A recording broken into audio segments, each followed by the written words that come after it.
The Arizona sun beat down like a blacksmith's hammer on the dusty, isolated homestead of Martha "Ma" Jenkins. Her home, a small, weathered adobe house, stood alone amidst endless miles of sun-baked scrubland, miles from the nearest town. Ma, a woman carved from granite and grit, had seen decades of harsh desert life, but nothing had prepared her for the dread that had been slowly choking her peaceful solitude.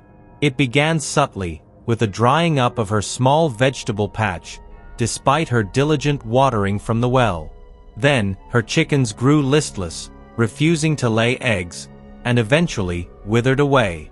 Her only companion, a scruffy but loyal dog named Dusty, began to whimper endlessly at night, his eyes fixed on the old crumbling stone well in the yard, refusing to drink from it. Local rumor brought by the rare traveler spoke of a peculiar phenomenon occurring further west. Patches of land turning utterly barren, the ground cracked and white as bone, livestock found shriveled with no apparent cause. Ma dismissed it as foolish talk, but the creeping desolation around her own home made her blood run cold. One sweltering afternoon, as Ma drew water from the well, the rope felt strangely heavy, almost pulling back. When the bucket finally emerged, it was half empty, and the water within was unnaturally cold, far colder than the desert sun should allow. As she poured it into a trough, she noticed a faint, shimmering iridescence on the surface, like oil, but colorless. Then, a low, guttural humming sound seemed to emanate from the well's dark depths, a sound so deep it vibrated in her chest. It was followed by a faint, high-pitched whistle, like wind passing through a hollow bone. It was not the familiar sound of a deep well. It was something else, something alive and ancient.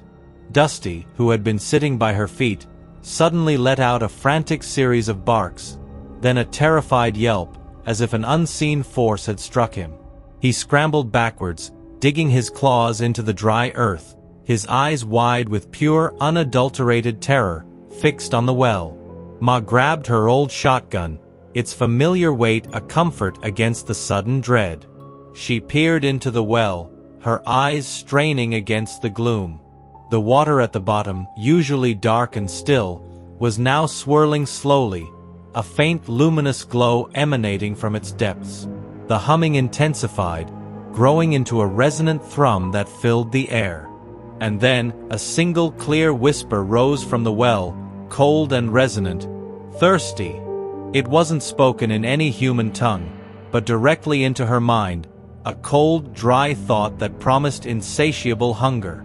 The water in the well began to recede rapidly, swirling down the drain, leaving behind only the shimmering glow and the echoing hum. Ma stumbled back, her shotgun falling to the ground. This wasn't just a drying well. This was something that consumed, something that drew the very life from the land. And it was now reaching out to her. Ma Jenkins, her face a mask of grim resolve, didn't waste a second. The chilling whisper in her mind, the rapidly receding water, and Dusty's panicked retreat confirmed her fears. She snatched up her shotgun and dragged the trembling dog into her adobe house, slamming the heavy wooden door shut and barring it. Inside, the oppressive heat of the desert was replaced by an unsettling cold, a chill that seeped into the very adobe bricks of her home. The low humming from the well intensified, a constant, vibrating presence that rattled the few glass panes in her windows. She could hear Dusty whimpering under the bed, a sound of pure terror. She peered through a crack in the door, watching the well. The luminous glow from its depths now pulsated, casting an unearthly green light onto the dry ground around it. The water was almost entirely gone, leaving only a dark, shimmering pool at the very bottom, from which the humming thrummed with a terrifying intensity. Then, from the well's narrow opening, a column of the same luminous, greenish water began to rise. It moved with an unnatural fluidity, defying gravity, slowly forming into a grotesque, wavering figure. It was tall and slender, its form vaguely humanoid, but composed entirely of shimmering, pulsating liquid. No discernible features existed, only a smooth, undulating surface that seemed to absorb and refract the starlight. It was a creature of liquid light, a phantom of thirst. It reached the well's rim, its shimmering form glistening, and then, with a strange liquid thump, it lowered itself onto the dry ground. It made no sound of its own movement, only the relentless humming that radiated from its very core, now accompanied by a faint, ethereal slurping sound that seemed to emanate from its base as it absorbed the last remnants of moisture from the surrounding earth. The ground around its feet, where the sparse desert plants had once clung to life, began to turn brittle and white, cracking into a fine, desolated dust. The very air around the creature became intensely dry, sucking the moisture from Ma's eyes, making her throat parch. The creature slowly turned its featureless head towards the adobe house. The humming intensified, and a single, cold whisper echoed in Ma's mind. "Mine!" It was not a request, but a declaration. It had drained the well, the land. Now it was coming for her and her home. Ma raised her shotgun, her knuckles white. This was no ordinary predator. This was something born of the deepest thirst, a nightmare made manifest from the desert's heart. She knew Lead might not stop it, but she wouldn't surrender. Ma Jenkins unleashed both barrels of her shotgun. The roar of the blast echoed in the confines of her small house, a defiant challenge against the silent horror outside. The buckshot hammered against the shimmering, liquid form of the creature. There was no physical impact, no splash of water, no wound. The pellet simply passed through its translucent body, leaving swirling ripples of green light in its wake, before embedding themselves harmlessly in the adobe wall behind it. The creature didn't flinch. Its humming intensified, vibrating through the ground, and its luminous green form began to expand slightly, pulsing with a malevolent light. It took another slow, deliberate step towards the house, the ground beneath its liquid feet turning instantly to bone-dry dust. "It's no good, Ma," she muttered to herself, her voice raspy from the sudden dryness in the air. Lead was useless. This thing was not of this world in the way she understood it. The creature reached the adobe wall of her house. With an unnerving silence, its shimmering form began to spread across the mud bricks, clinging to the surface. Where it touched, the adobe began to desiccate rapidly, fine cracks appearing as the very moisture was drawn from the material. Ma could hear faint crumbling sounds from within the walls, as if the house itself was groaning in agony. The chilling whisper, "Thirsty," echoed in her mind, closer now, more insistent. Dusty whimpered louder under the bed. Ma knew the house wouldn't hold. It wasn't being broken, it was being drained, piece by piece. She had to think, and fast.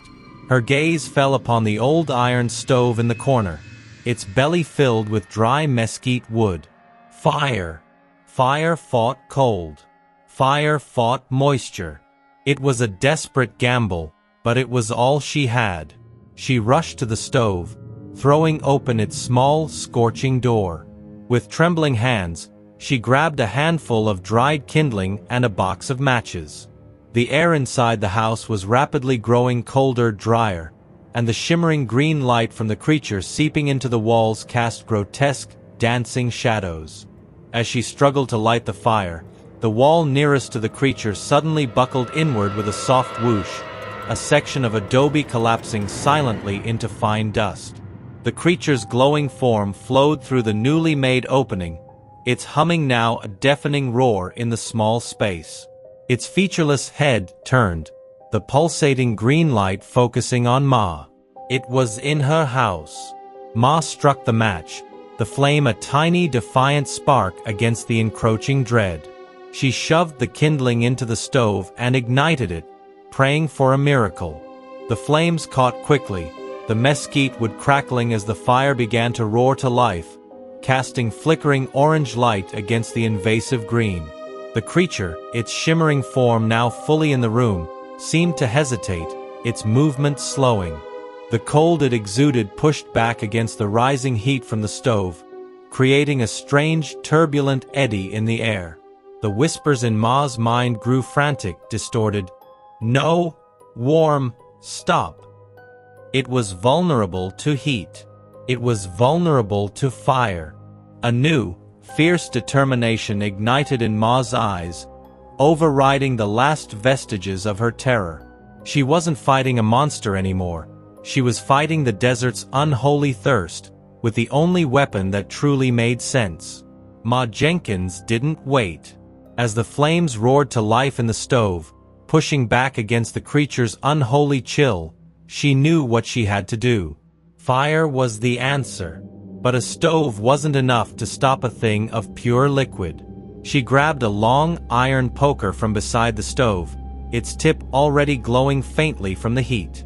With a guttural shout, a sound of pure defiance, she plunged the heated poker into the shimmering liquid form of the creature. A furious hiss erupted, a sound like steam escaping a pressurized boiler. The creature shrieked, a high-pitched, ethereal wail that was more sound than whisper, a sound of agony.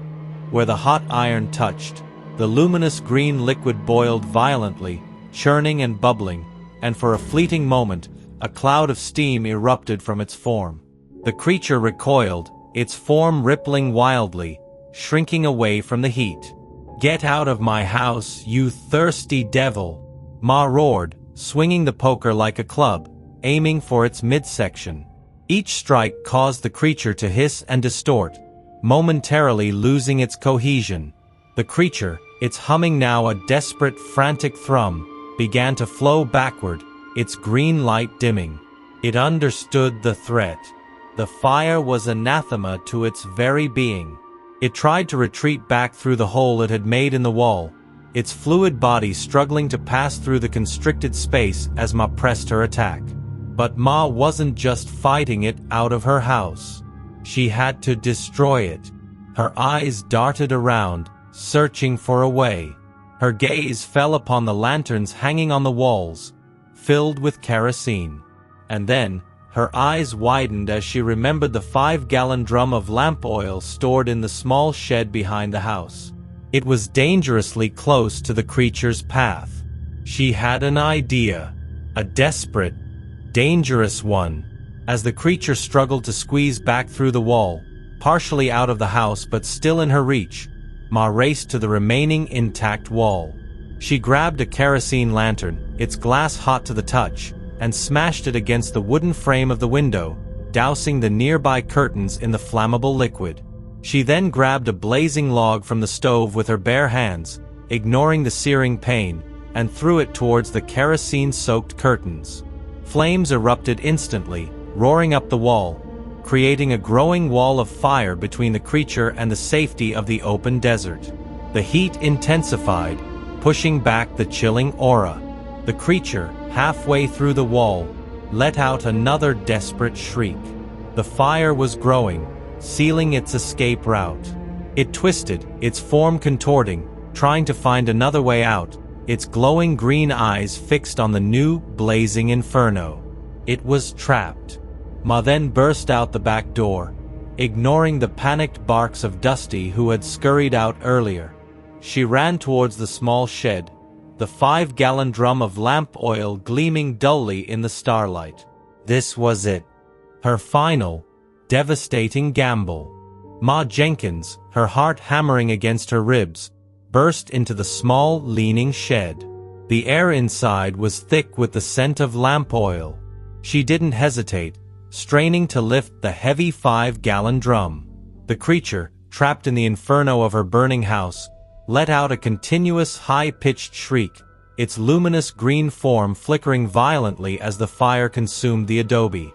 She dragged the drum out of the shed, muscles screaming, and wrestled it towards the back of the house where the creature was still trying to find an escape route from the growing blaze. The heat was immense, the air thick with smoke and the roar of the fire. The creature, seeing her approach with the drum, seemed to sense her intent.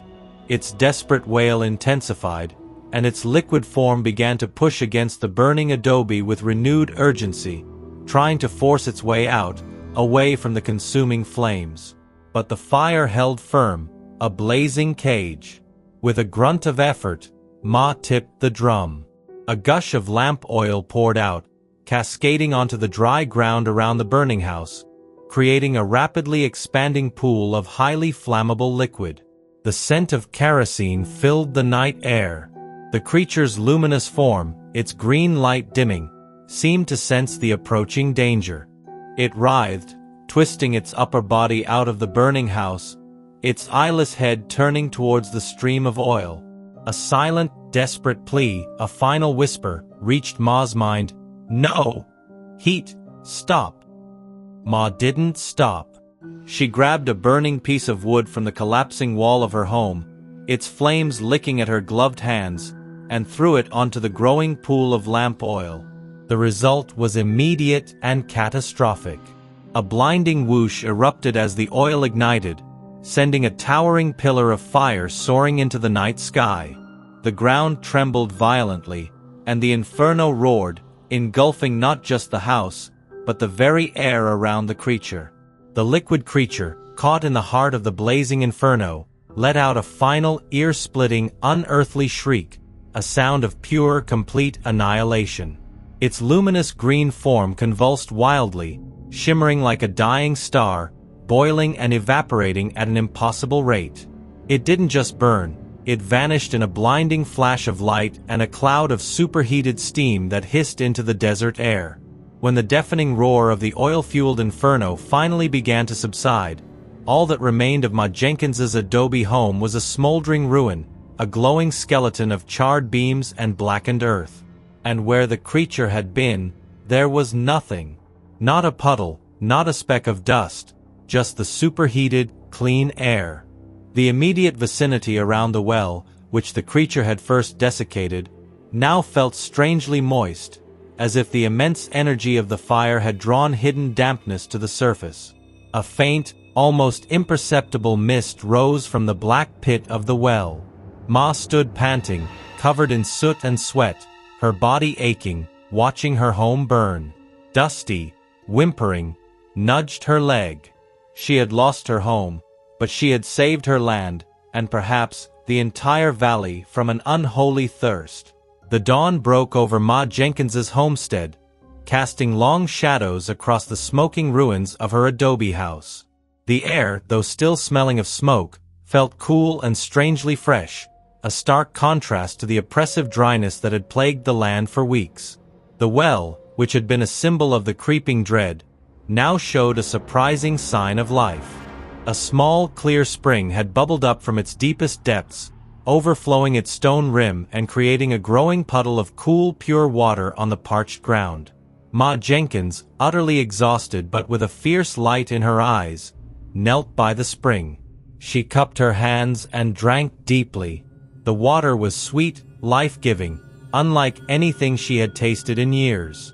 Dusty whined and lapped greedily at the overflowing water. The plants around the well, which had withered to dust, now showed tiny, resilient green shoots pushing through the cracked earth. News of the miracle of Jenkins' well spread slowly through the desert.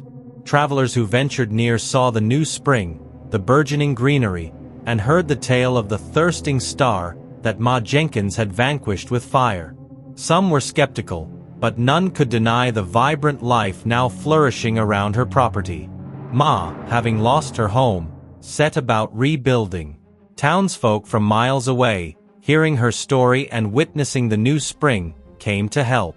They brought timber, tools, and supplies, their previous dismissiveness replaced by awe and a deep respect for the old woman who had fought a demon of thirst. A new, larger cabin began to take shape on the scarred land. She never fully recovered the peace she'd known before. The memory of the shimmering liquid creature, its silent whispers and insatiable hunger, was etched into her soul. She would often sit by the new spring, watching the water flow, her hand resting on Dusty's head. She knew the desert held secrets, forces older than time, but she also knew the power of life and the fire of human will. The land around her ranch healed, transforming into a small, vibrant oasis. It was a testament to the battle fought and won, a reminder that even in the most desolate places, life could triumph over unholy consumption. Ma Jenkins became a legend in the territory, a quiet guardian of the desert, forever watching the stars, knowing that sometimes the most terrifying thirst came from beyond the parched earth itself.